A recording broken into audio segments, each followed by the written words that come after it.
Nah, teknologi ini tentunya mengubah tantangan ini menjadi kesempatan. Perilaku konsumen berubah, UMKM harus memanfaatkan teknologi. Ini suatu pelatihan dengan digitalisasi pelaku usaha melalui marketplace. Kemudian yang kedua, sosialisasi legalitas usaha dan legalitas produk, fasilitasi perizinan halal dari NIB atau nomor induk usaha sebagai fondasi dalam aktivitas usaha di era digitalisasi. Kemudian juga bimbingan teknis terkait dengan pengemasan produk sebagai salah satu upaya peningkatan kualitas produk yang dihasilkan dengan daya saing. Upaya yang telah dilaksanakan oleh Dinas KUKMP di dalam operasi era digitalisasi. Walaupun memang operasi usaha menengah kecil perdagangan yang tersebar di 27 kecamatan nantinya juga bisa berkolaborasi terutama dengan para mahasiswa Fakultas Ekonomi, terutama di sini ada bapak-bapak kepala desa yang mana dari UMKM yang ada yang merupakan binaan operasi itu tersebar di 27 kecamatan dan di 258 desa. Itu nanti Bapak bisa juga memanfaatkan peluang para mahasiswa berkolaborasi, tidak hanya meminta bantuan kepada Dinas KUKMP untuk mengadakan pelatihan atau PR, tapi yang paling utama di dalam menyongsong era digitalisasi ini yang memang kalau tadi saya sampaikan bahwa hanya 1% yang sudah melek IT. Nah, ini tidak ada salahnya kita berkolaborasi dengan perguruan tinggi. Bacakan dulu untuk kurikulum vitae-nya.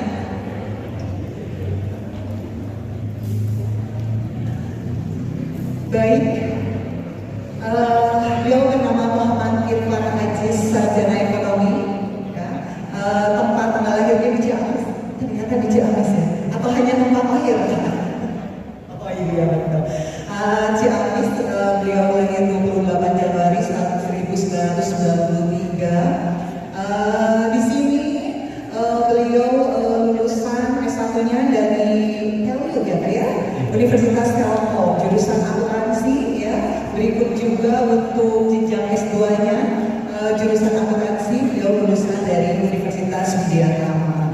Dan di sini ada riwayat pekerjaan dan saat ini beliau menjabat sebagai Komite Ekonomi Kreatif dan Inovasi Jawa Barat, Kreasi Jabar, betul Pak? Luar biasa sekali itu instansinya ya.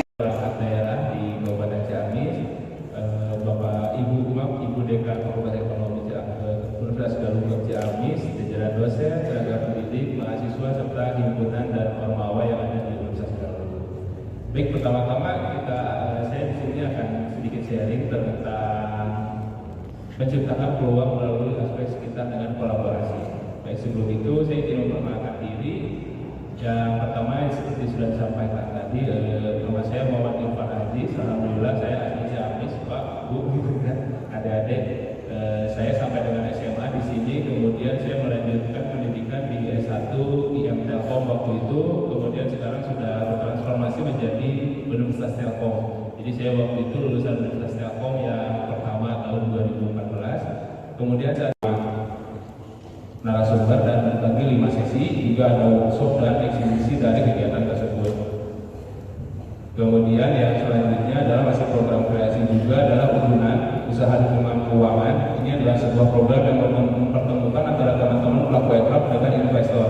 Yang alhamdulillah sudah terjadi matching, yaitu ada beberapa teman-teman pelaku aircraft yang akan diinvest oleh investor yang tingkat nasional. Ini juga sudah berlangsung pada awal bulan Mei, tepatnya tanggal 11-12 Mei di Grand Sunshine Kabupaten Bandung. Yang selanjutnya ini ada Wakunjar. Wakunjar adalah waktu berjumpa artis. Ini adalah program pengembangan kapasitas untuk teman-teman pelaku aircraft khususnya juga teman-teman mahasiswa. Nah, ini informasinya bisa didapatkan di Instagram @jabarkan_aircraft. Jadi kalau teman-teman di sini pengen ikutan, ini free, hanya tinggal mendaftar saja dan nanti mengikuti kegiatannya. Ada yang online dan juga ada yang offline. Ini adalah kegiatan yang baru minggu lalu kami laksanakan, adalah kiat sukses mendaftar HKI. Jadi memang salah satu concern dari Kreasi Jabar adalah tentang HKI dan halal dan NIB juga tentunya. Ini program-program yang tempat Wakunjar juga ada data tentang pendaftar serta yang mengikuti Wakunjar pada tahun 2020, 2021, dan 2022. Kemudian kami juga melaksanakan beberapa kajian, diantaranya adalah kajian prospek, kajian indikator kabupaten kota kreatif, juga ini ada buku dari Connectivity, dan yang terakhir itu masih tentang Connectivity. Ini teman-teman yang tadi saya serahkan juga ke Pak Rektor, juga ke Bu Dekan. Nanti mungkin bisa, itu versi hard copy-nya.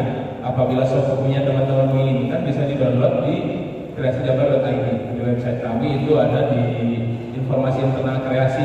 Mungkin juga akan menjadi salah satu bahan teman-teman apabila nanti mengerjakan skripsi atau tugas akhir gitu kan, yang ingin ngambil tentang ekonomi kreatif, bisa dari situ juga salah satunya.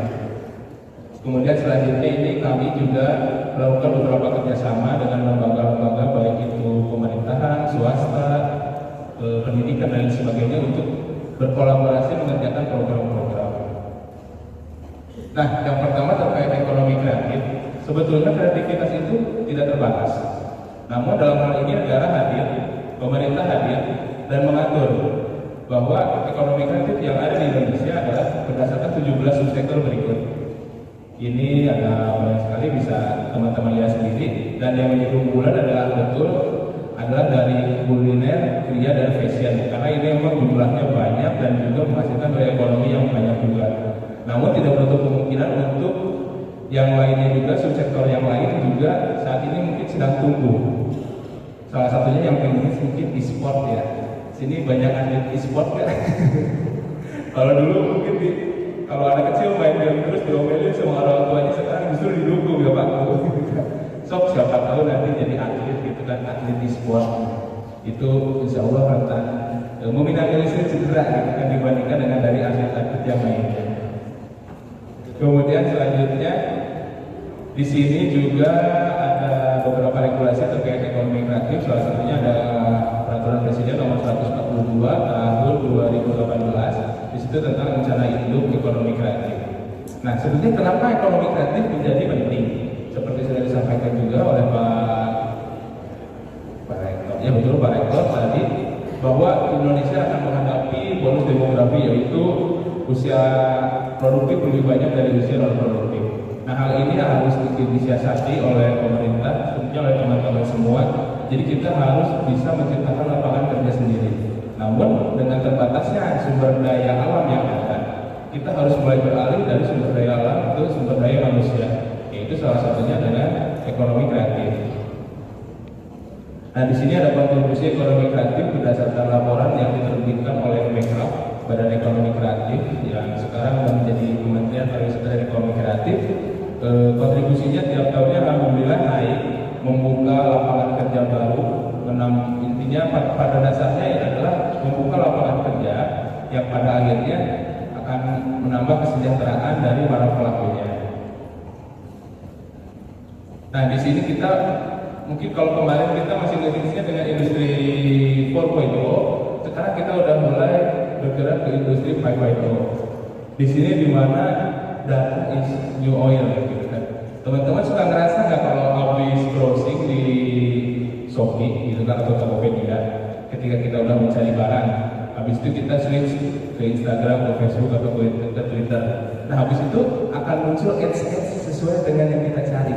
Nah, sebenarnya itu adalah AI-nya dari mereka, bahwa kita tuh sebelumnya habis browsing ini loh, misalkan habis browsing nyari tas di Tokopedia dengan email yang sama, kemudian kita buka ke Instagram, itu tiba-tiba nomor harga dicoret-coret. Habis itu ada promo-promo yang menarik. Jadi itu memang salah satu trik marketing yang mungkin tidak kita sadari. Jadi si HP nyaman bisa gitu kan, tiba-tiba nampilkan iklan. Ternyata memang sebelumnya ada history kita browsing barang tersebut di marketplace. Nah, ini juga penggunaan data analitik ya, kita bisa melihat HP kita digunakan browsing apa aja, mencari apa aja, itu bisa kelihatan. Dan ketika itu diolah dengan cara yang benar, itunya akan menjadi sebuah strategi untuk memasarkan produk kita, strategi untuk menjual produk kita. Nah, di sini juga seperti yang tadi sudah disampaikan, bahwa kita harus bisa berkolaborasi. Kolaborasi dalam hal ini pakemnya adalah ABCGM, akademisi, bisnis, channel community, government, dan media. Jadi pihak-pihak ini harus saling berkaitan, harus berkolaborasi membuat ekosistem supaya aircraft ini maju, tidak hanya aircraft saja. Dan kemudian turunannya adalah 3C, connect, collaborate, serta commerce.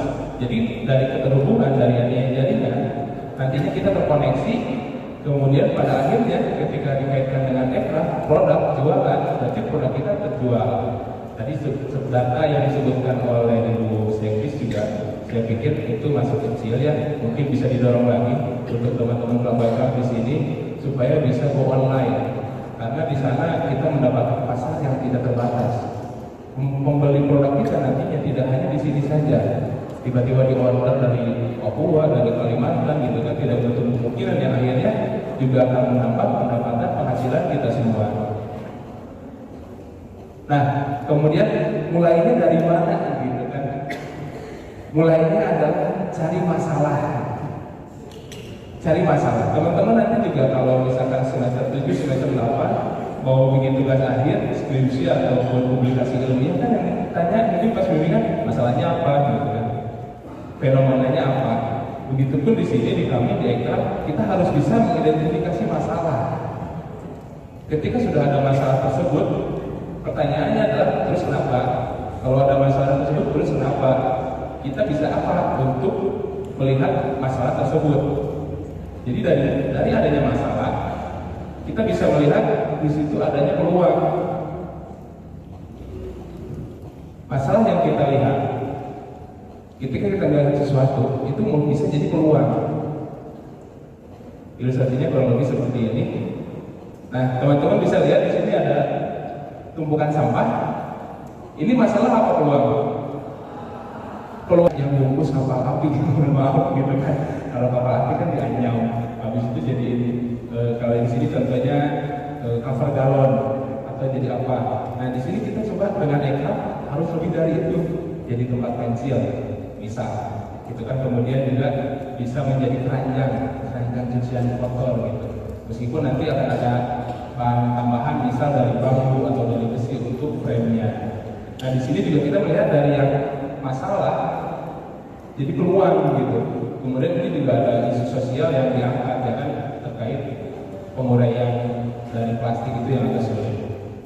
Kemudian selanjutnya kayu palet. Ini kayu palet menurut teman-teman ini masalah atau peluang? Mungkin ada yang bisa bantu. Kayu palet bisa kita buat jadi apa? Kayu bakar itu mah ya udah expose gitu kan. Bisa jadi produk mungkin dari kayu palet. Jadi apa? Nah itu udah salah satu aircraft juga. Ini juga ada sedikit analisis lagi gitu kan. Namun ini tidak akan disampaikan dengan panjang karena ini agak komprehensif dan mungkin akan lebih baik apabila disampaikan di kesempatan lain atau mungkin nanti di kelas oleh Bapak Ibu dosen. Yang pertama adalah ada bisnis model kanvas. Di sini bisnis model kanvas itu menganalisis secara komprehensif tadi yang sempat saya singgung. Misal, ketika ini bisnis kita sudah dianalisis oleh STP dan SWOT, katakanlah let's say kita jadi gitu kan bisnis kue. Apa aktivitas dari kuenya? Siapa partner kue kita? Kosnya seperti apa? Biaya yang ditimbulkan? Kemudian pendapatan kita dari mana? Berapa harga yang akan dijual? Selain itu juga di sini berkaitan dengan value proposition, consumer engagement. Jadi bagaimana kita menempatkan produk kita dan bagaimana kita memaintain dengan relasi dengan konsumen. Maaf kalau jualan kue doang ada banyak ya. Toko kue banyak, tapi bagaimana kita bisa menjaga hubungan dengan konsumen sehingga konsumen tersebut membeli ke kita lagi, merekomendasikan produk kita ke teman-teman yang lainnya. Itu juga menjadi penting untuk di bisnis kita dan tentunya bisa diidentifikasi melalui bisnis model kanvas ini. Di sini ada contohnya tapi kecil-kecil. Mungkin nanti apabila diperlukan teman-teman panitia bisa share untuk presentasi ini yang berbentuk PDF. Kemudian selanjutnya ada value proposition kanvas. Ini jodoh-jodohan sama bisnis model kanvas karena ini lebih identifikasinya lebih komprehensif. Apa yang kita berikan, apa yang kita jual, produk atau jasa kita yang kita berikan ke konsumen menyelesaikan masalah mereka atau tidak. secara sederhana seperti itu. Jadi bisa kita lihat ini apa yang pain yang kita selesaikan gitu dari produk kita. Kalau misalkan tadi produk kue berarti menyelesaikan yang lagi sedih gitu kan, yang lagi habis putus makan kue kita jadi senang lagi gitu kan, itu bisa berkaitan. Tentunya nanti akan komprehensif ketika teman-teman juga menganalisis ini terhadap produknya.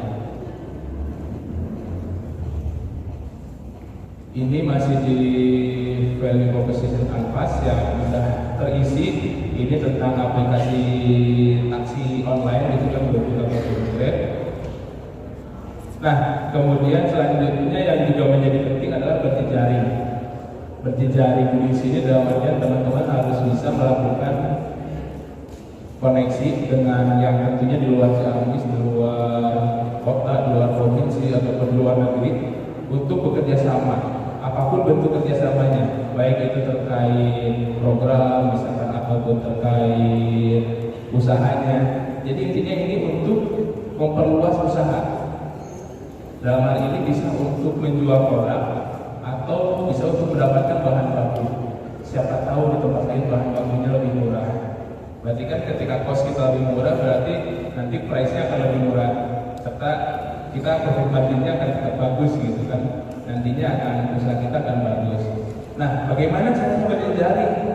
Yang pertama adalah ikut pameran, expo. Jangan malu untuk ikut pameran. Di sana kita bisa bertukar kontak, bertukar kartu nama. Mungkin nanti akan ada kolaborasi yang terjadi. Jadi mengikuti pameran. Biasanya juga suka ada fasilitasi-fasilitasi dari kampus ataupun dari dinas-dinas terkait yang mungkin di sini UMKM dan dinas pariwisata, karena ekraf adanya di pariwisata, itu bisa untuk ikut pameran atau enggak pameran yang diselenggarakan oleh dinas atau kampus-kampus mana kita ikuti. Pertama itu, yang kedua adalah ikuti lomba. Beberapa lomba-lomba yang saya ketahui ini masih banyak di luaran. Yang pertama adalah WMM, Wirausaha Muda Mandiri. Yang kedua adalah ada dari CIMB Niaga, itu namanya Kejar Mimpi. Meskipun kita belum menang, karena biasanya yang menang itu yang sudah beberapa kali mengikuti kegiatan, at least kita belajar presentasi, kita menerima masukan dari dewan juri, kita berjejaring dengan peserta-peserta yang lainnya, jadi kenalan, kemudian jadi ada kolaborasi selanjutnya. Intinya perluas jaringan, kasih tahu ke orang luar bahwa ini kita, ini saya, ini produk saya. Siapa tahu kedepannya bisa bekerja sama apapun bentuknya. Nah, ini salah satu lomba-lomba yang tadi saya bilang kemarin baru berlangsung. Ini adalah Bandung Startup Pitching Day, itu yang diadakan di kampus ITB dari Inkubator Bisnis Digital Hub ITB. Kemudian juga ada contohnya lagi di sini adalah urunan yang diinisiasi oleh Dinas Pariwisata dan Kebudayaan Provinsi Jawa Barat dan Komite Ekonomi Kreatif Provinsi Jawa Barat. Yang selanjutnya ini ada WMM sama community link dari CIMB Niaga. Tentunya masih banyak program-program lomba-lomba lain yang juga bisa teman-teman ikuti. Nah, ini mungkin agak sedikit menyinggung tentang Sustainable Development Goals yang dikeluarkan oleh United Nations. Jadi bisnis-bisnis, usaha-usaha yang insya Allah teman-teman akan buat ke depannya, ini apabila bisa harus bersinggungan dengan 17 Sustainable Development Goals ini. Jadi bisnis yang nantinya akan dibuat itu harus bisa menyelesaikan salah satu dari ini atau salah banyak dari ini. Bisa jadi dalam satu bisnis itu bisa kan menyelesaikan isu nomor sekian dan nomor sekian. Itu akan menjadi nilai tambah biasanya bagi para dewan juri ketika menilai sebuah bisnis. Baik, segitu saja dari saya. Terima kasih banyak. Mohon maaf apabila ada kesalahan. Assalamualaikum warahmatullahi wabarakatuh. Assalamualaikum warahmatullahi wabarakatuh. Tepuk tangan dulu dong teman-teman semuanya. Luar biasa sekali. Terima kasih untuk Kak Irfan Aziz, luar biasa ya. Nah, teman-teman semuanya, tadi yang sudah saya katakan di awal bahwa akan ada sesi untuk tanya jawab ya, seperti itu. Dipersilahkan untuk teman-teman mahasiswa yang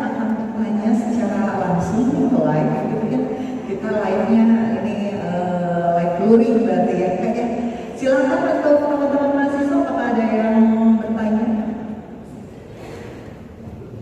Ayo dong, tentu saja selalu ada yang penasaran. Ada ya satu pertanyaan, saya ini masih bisa 3 pertanyaan ya, panitia?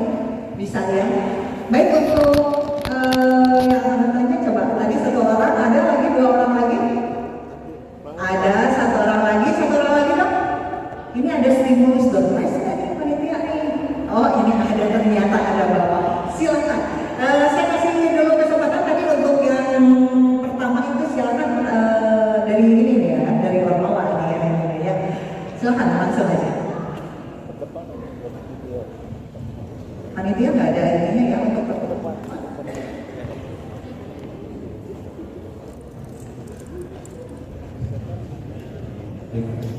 Bismillahirrahmanirrahim. Assalamualaikum warahmatullahi wabarakatuh.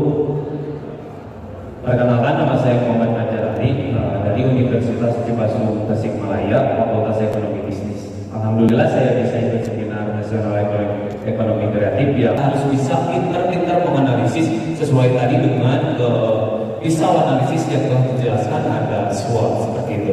Dan yang saya akan tanyakan, bagaimana kemudian sekarang di era digitalisasi, ekonomi kreatif itu harus makin berkembang.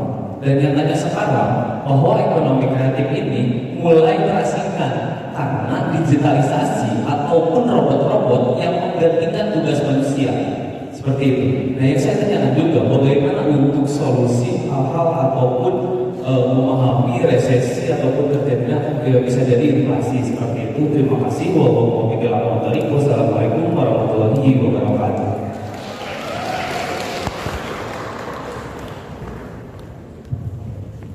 Baik, terima kasih. Oh ternyata dari kunci ya. Pikiran saya dari sini, dari Beninggal. Luar biasa sekali, terima kasih ya sudah hadir.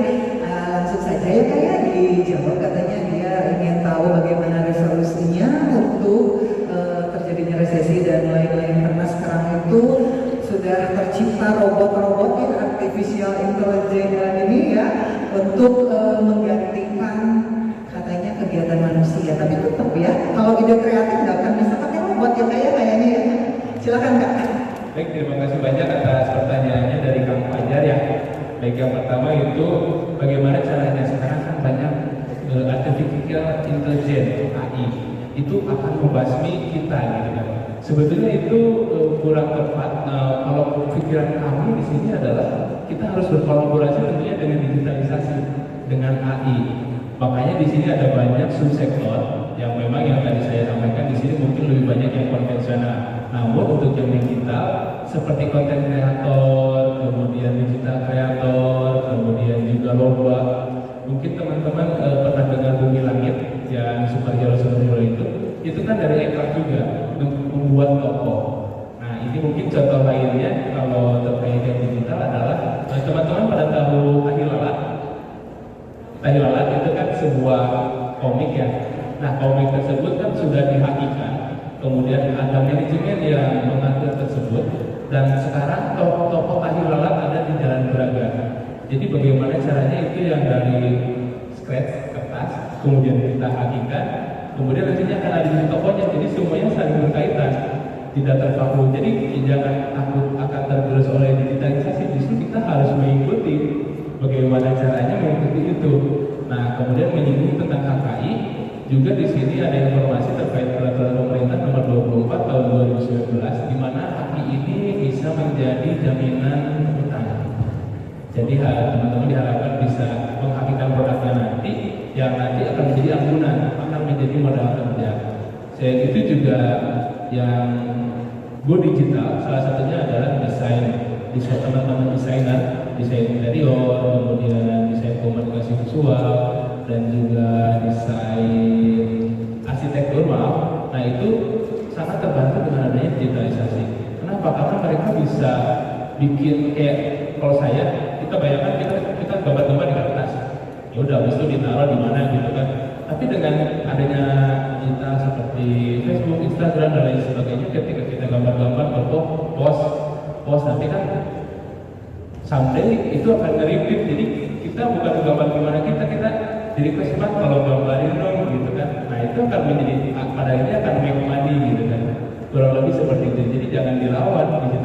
ya harus kita tunggangi untuk mencapai kesuksesan. Terima kasih. Baik, terima kasih. Gimana nih? Sudah clear? Baik. Sekarang menuju ke penanya kedua. Dipersilakan teman-teman panitia mohon dikasih mic-nya untuk penanya kedua. Boleh di situ saja langsung sebutkan namanya ya, identitasnya biar kemana. Silakan. Jam 10 kami masuk dan seterusnya. Nah, bagaimana seperti saya dan teman-teman saya itu mengambil langkah yang tepat, langkah awal yang terbaik itu dalam menerapkan dan menjalankan suatu ide tersebut. Terima kasih. Baik, terima kasih banyak atas pertanyaannya. Ini berarti yang saya tangkap saat ini ada pada fase ideation, jadi masih dalam ide. Kemudian apa langkah selanjutnya? Langkah selanjutnya adalah prototyping. Jadi itu ide tersebut dituangkan apabila bisa dilakukan. Nah, namun kendala yang akan muncul adalah resource yang kurang, yang minimnya resource. Misal di sini teman-teman dari manajemen ya. Kemudian apabila ingin membuat program itu kan berarti kita butuh orang TI, orang teknik informasi, kolaborasi sama teman-teman TI.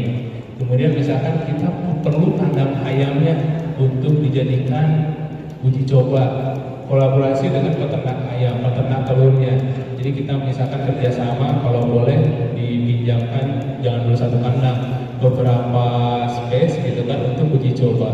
Kemudian yang terakhir mungkin bagaimana untuk biayanya? Biaya riset juga kan tetap butuh modal. Itu ada beberapa lembaga yang biasanya dapat menjadi mungkin sponsor lah ya. Yang pertama itu bisa ke kampus, kedua bisa ke pemerintah dalam hal ini bisa ke pemerintah daerah tingkat 2, kabupaten kota, nanti ke dinas terkait, atau juga bisa ke pemerintah provinsi, atau ke apabila di tingkat nasional itu ada namanya BRIN, Badan Riset Inovasi Nasional, yang nantinya juga akan hadir di daerah dengan nama BRIDA gitu kan.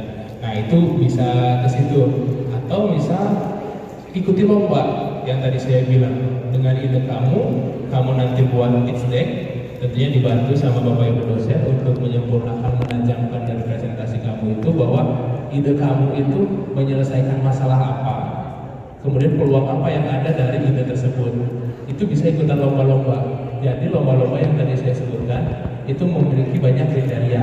Ada yang bisa kita mempresentasikan ide saja, itu ada. Ada yang memang requirement lombanya itu bisnis sudah berjalan minimal 1 tahun, minimal 2 tahun, minimal sudah ada MVP-nya, minimum viable produknya. Nah itu nanti kalau misalkan tahapnya masih di ide, cari lomba yang memang melombakan ide gitu. Itu tahap-tahap yang bisa diikuti, kurang lebih seperti itu. Terima kasih.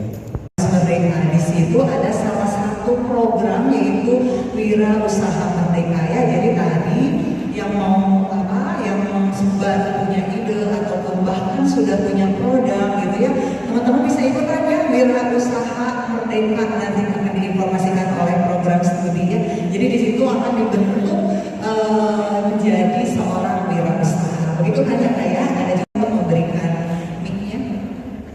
Langsung saja, saya dari Desa Pemunaja, kebetulan saya kepala desanya terkait dengan Seminar Nasional Ekonomi Kreatif yang diselenggarakan di Unika. Terima kasih, saya juga dapat undangan. Ada beberapa hal yang perlu saya sampaikan, entah ini pertanyaan, entah ini pernyataan, saya tidak tahu.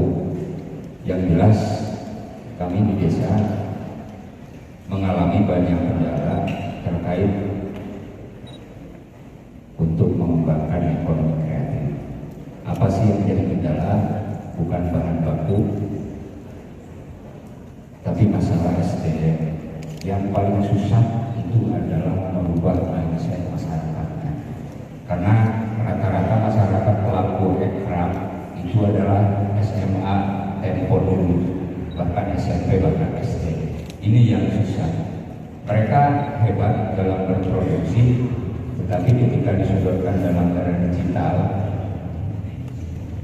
kayaknya mereka hanya sedikit yang paham tentang itu. Nah sehingga betul apa yang tadi disampaikan, yang penting barang payu jangan gitu.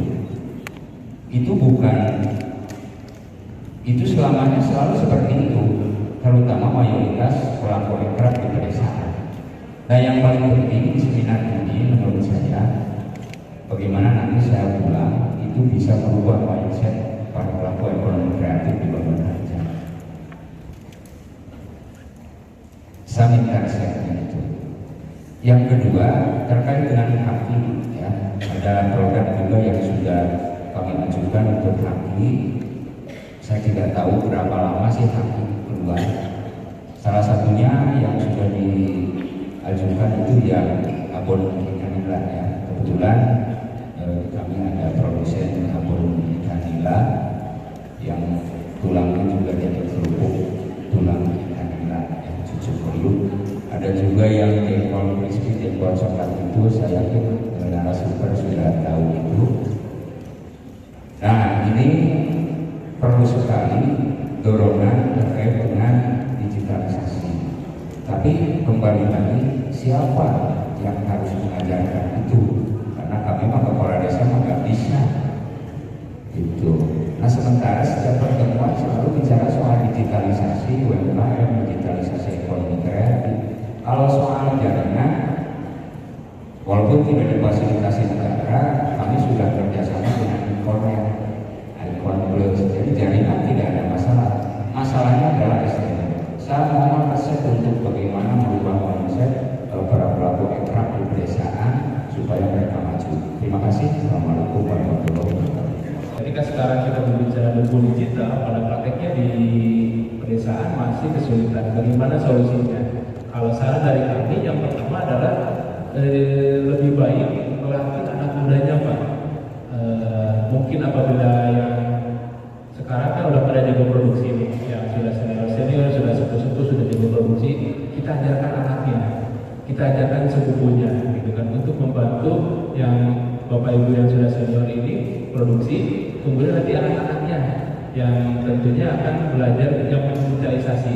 Ini hal yang biasa terjadi. Kebetulan salah satu teman dekat saya pun seperti itu, Pak, di Purwakarta. Bapaknya adalah orang tuanya, beliau adalah distributor buku pelajaran untuk SMA SMK. Kemudian teman saya, anaknya itu beliau yang melakukan digitalisasi.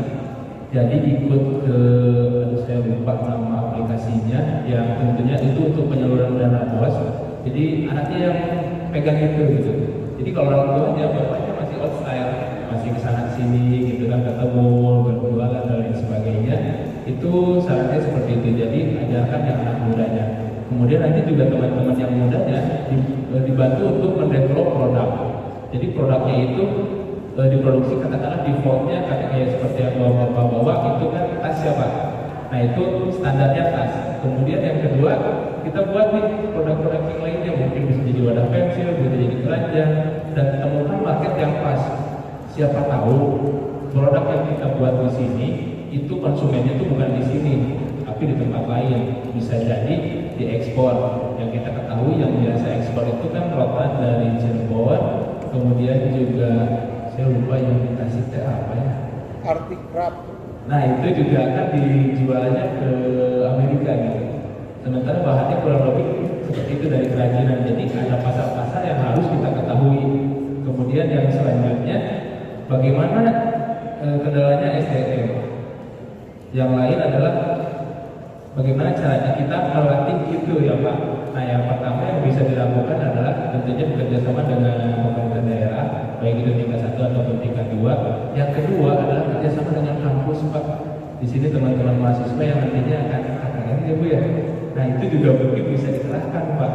Jadi saya mungkin kurang paham detailnya, paling tidak dari tingkat desa mungkin mengajukan ke kampus untuk nanti KKN-nya ingin request KKN itu, Pak, ingin diisi materinya tentang leasing, tentang digital marketing, karena untuk jaringan udah siap kan oleh Icon Plus.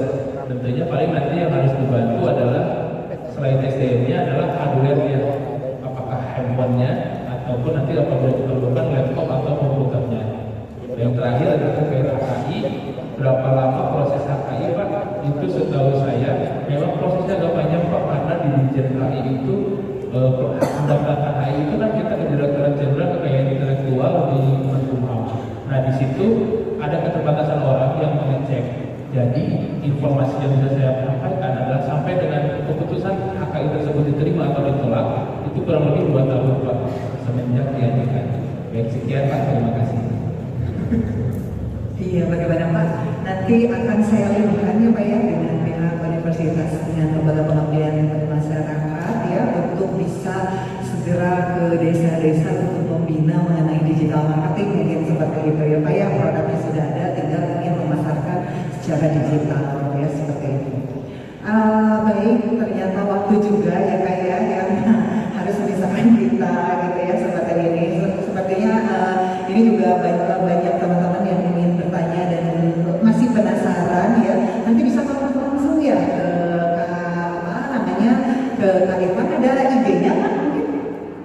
Ada, boleh mungkin teman-teman yang masih ingin berdiskusi bisa di DM aja di Instagram saya nanti Kang Irfan Aziz. Kang Irfan Aziz kerjaannya. Kang Irfan Aziz. Ya. Nanti yang mau saya dulu ya Pak. Baik, terima kasih Kak Irfan sudah berkenan untuk memberikan materi di Seminar Nasional Ekonomi Kreatif persembahan Himpunan Mahasiswa Manajemen Fakultas Ekonomi Universitas Galuh. Sebagai tanda rasa ini ya Kak ya, kita penghargaan kepada Kakak yang sudah berkenan memberikan materi. Sini akan ada penyerahan sertifikat ya, yang akan diserahkan langsung oleh Bapak Wakil Dekan 3 Fakultas Ekonomi Universitas Galuh kepada yang terhormat Bapak Muhammad Apip SEMSI. Dipersilakan untuk memberikan sertifikat kepada Pak Muhammad Irfan Aziz.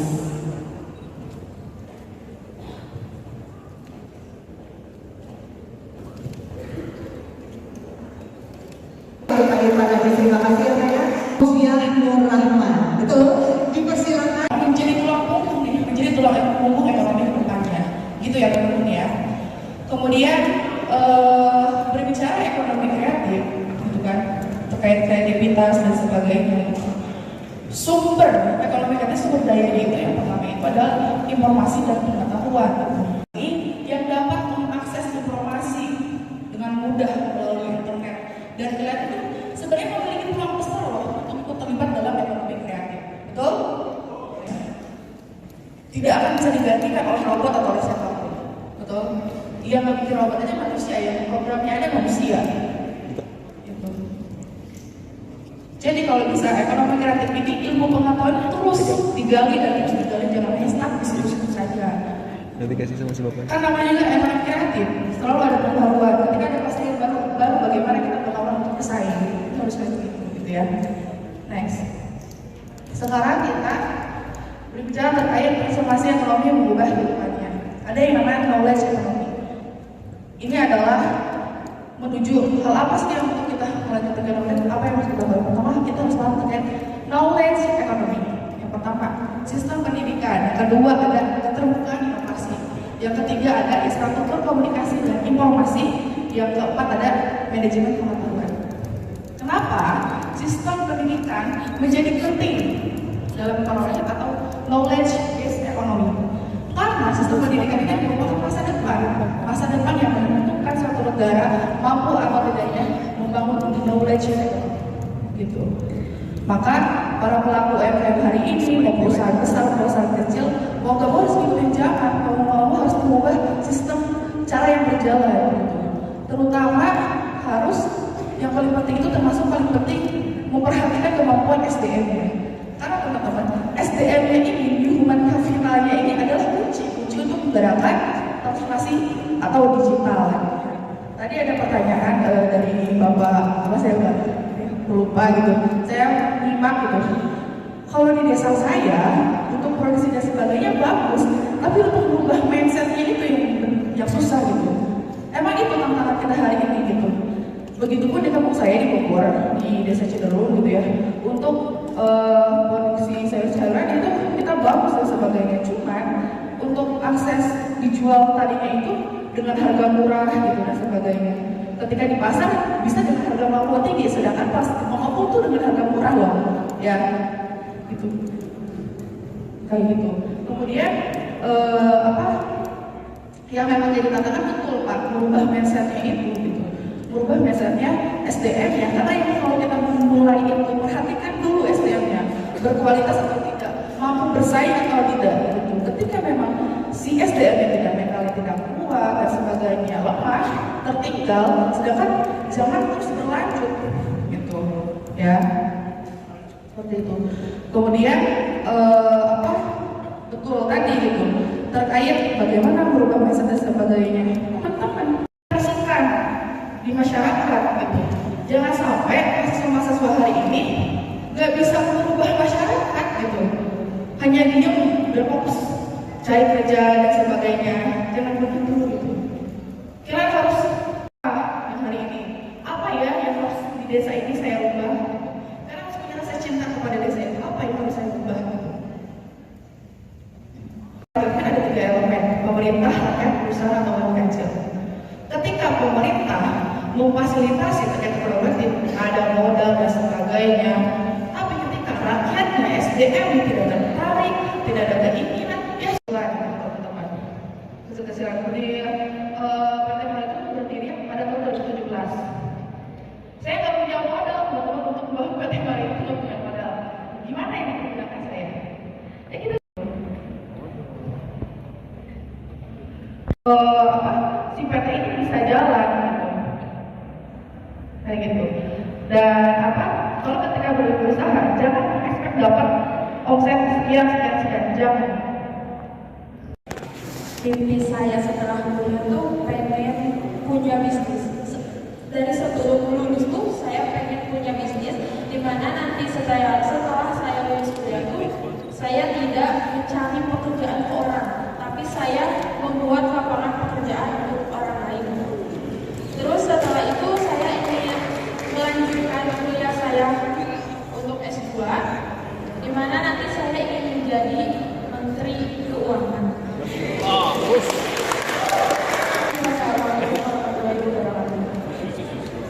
Ya, kita berikan aplaus yang sangat meriah. Terima kasih ya Pak Projo yang sudah bisa hadir di acaranya Fakultas Ekonomi Universitas Galuh ya.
Perkenalkan, saya Andri dari bidang ekonomi kreatif, Jabat Nasional Pariwisata dan Ekonomi Kreatif Dinas Pariwisata.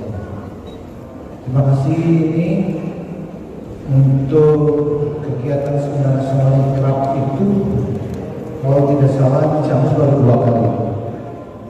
Yang pertama di saat COVID kita Zoom meeting.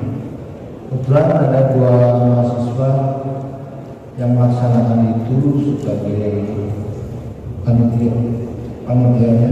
Tapi sekarang kita langsung ya Bu ya. di luar jalan. Pak, betul.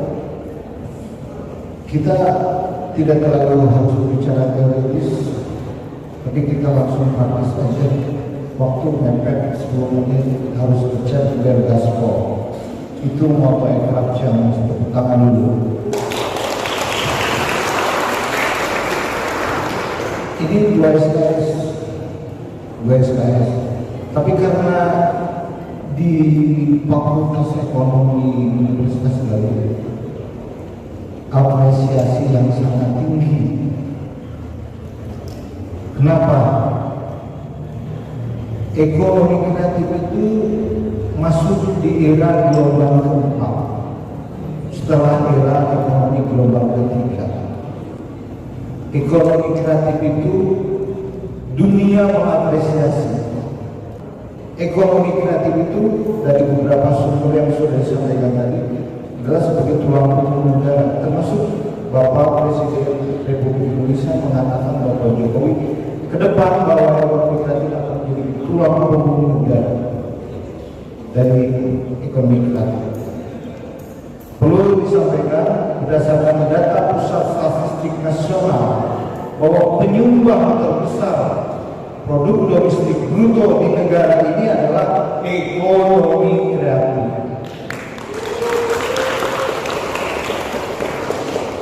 Berdasarkan hasil data Pusat Statistik Nasional bahwa Indonesia menduduki peringkat ketiga di dunia.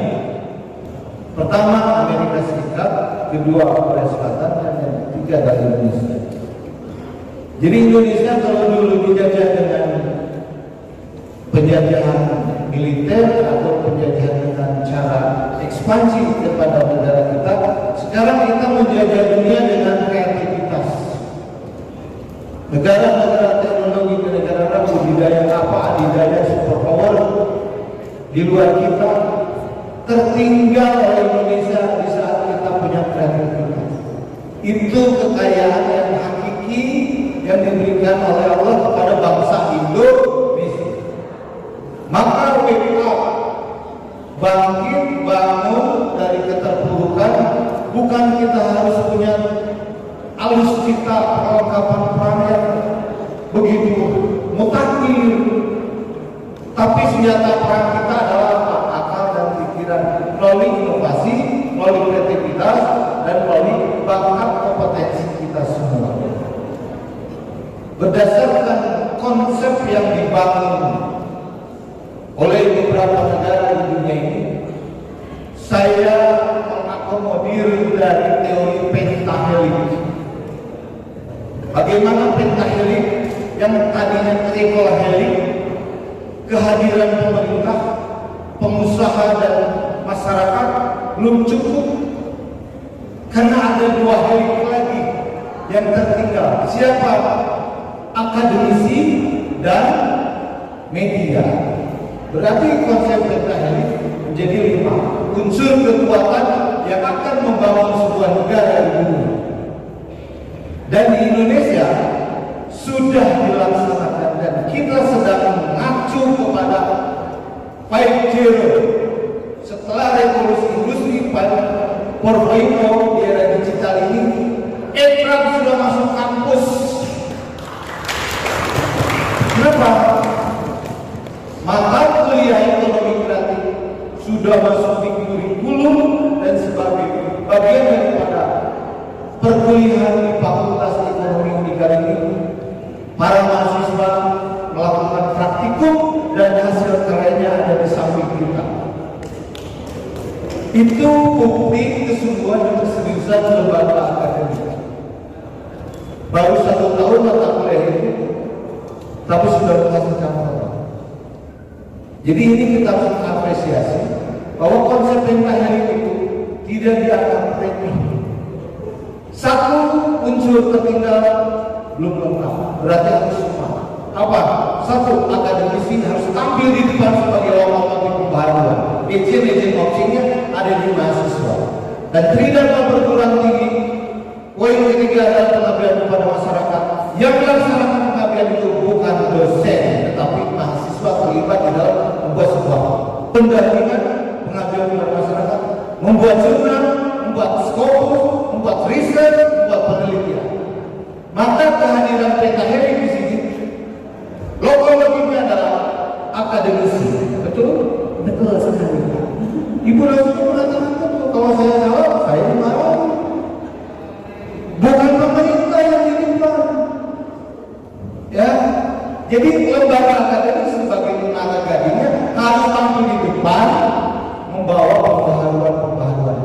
tinggal ulasan-ulasan dari hasil penelitian itu memberikan masukan kepada pemerintah sampai paling bawah perangkat desa dan dusun wajib mengetahui dari hasil daripada publikasi jurnal-jurnal ilmiah dan hasil penelitian lembaga akademik. Nah, seringkali itu tentang konsep kita ini, bagaimana di dalam 5 unsur kekuatan ini ada akademisi, ada pemerintah, ada komunitas, ada pengusaha, dan ada media. Media dalam tanda kutip digital marketing, maka harus melek IT. Kami dari Dinas Pariwisata Ciamis memiliki kurang lebih 50 desa yang sudah membentuk komunitas ekonomi kreatif. Why? Itu adalah sebagai bagian daripada bukan hanya melaksanakan turunan-turunan peraturan perundang-undangan dan kebijakan pemerintah, tetapi juga untuk menjawab konsep pentahelix tersebut. Karena komunitas harus dibangun dan menjadi bagian daripada networking, jejaring dalam melaksanakan prospek bisnis ke depan. Tanpa jejaring tidak akan bisa kita berdiri sendiri dalam sebuah organisasi, tetapi harus dibangun dari mulai akademisi, pemerintah, komunitas, pengusaha, dan media digital. Itu yang bisa saya sampaikan, bahwa di sini ada bapak-bapak kepala desa ataupun perangkat yang mewakilinya. Kita sudah difasilitasi melalui konsep pentahelix oleh Fakultas Ekonomi Universitas Galuh. Berarti sepulang dari sini kita harus berpikir, yuk bagaimana kita dibekali oleh akal dan pikiran yang sehat oleh Allah untuk modalnya adalah mau aja dulu, kreatif aja dulu. Setelah itu pertanyaannya Pak Kades Bangun Harja, pertanyaannya para mahasiswa yang lain sudah terletakkan di konsep pentahelix. Tinggal koordinasi, tinggal konsultasi, tinggal komunikasi. Demikian, wassalamualaikum warahmatullahi wabarakatuh. Waalaikumsalam warahmatullahi